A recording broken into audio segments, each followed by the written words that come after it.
what can I tell you about identity? Salpi said, talk about identity, talk about Armenian identity, talk about diaspora identity, whichever you like. As Alex said, or was it Mr. Israelian who said it, as we become a global world, the demands made on us and our identity change. Identity used to be so local that your family, your parish, your village were most involved in determining it. That's grown in the 19th century to your nation, and now identity is in some sense transnational. I got into trouble some years ago writing an article in which I said, I sometimes wonder if we Armenians are a nation or whether we are a trans nation. And I explained that a trans nation is a structure which can stretch across the globe, across a number of diaspora communities that are very different from each other, to the Republic of Armenia, and to Karabakh, which is not identical with either Armenia or, of course, diaspora communities. That is to say, if we are all Armenians, what kind of identity could possibly be common to us all? Mr. Sardar spoke and he said, our troops were attacked. And he was right. We're here. Many of us have never been to Karabakh. Certainly none of us have served in the army. And yet we say, our troops have been attacked. What is the nature of identity that enables you to say that our without hesitation? Okay. The good news is that there's no answer to that.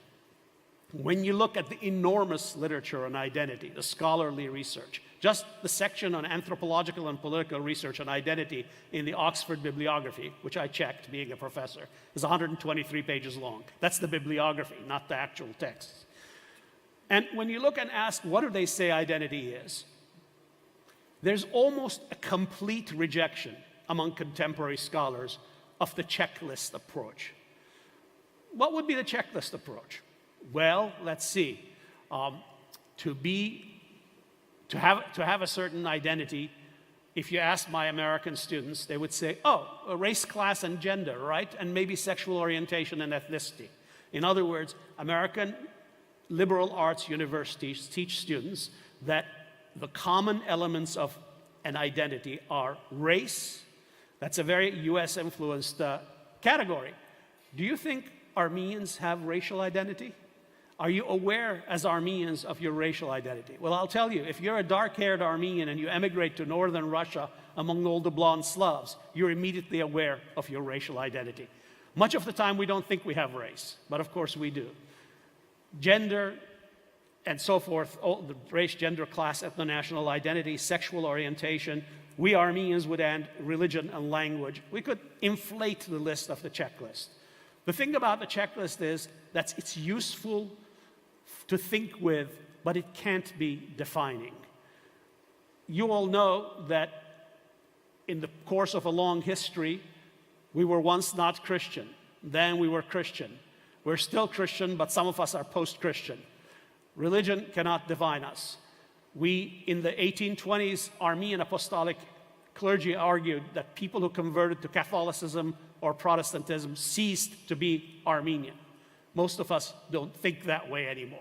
Each of the identity categories that are on the checklist can be challenged in some way. There are people who think that if your sexual orientation turns out to be not heterosexual, in some way you are at least a scandal and possibly pose a danger to Armenian morals. In Armenia, there's a big struggle going on just about those things.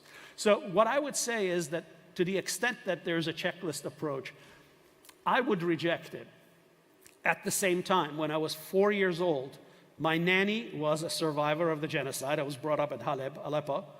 And one day she explained to me something about her narrative, her story. And she said, "Menk hayենք, menk dajigë lal çek guzer." We don't want to be a Dajik. I don't know if the word Dajik is even familiar to many of the younger among you. Not Turk, not Muslim, but Dajik. It's a way of speaking among Armenians. Today, in the van that brought us over from the hotel, two people were talking about the way in which in Turkey now, there are people appearing who are saying, we're Armenian, but our ancestors converted to Islam during the genocide. We're Muslim. We want to be Muslim and Armenian. So my nanny Takuk Khatun may be proven mistaken. There may be Armenians who are dodging.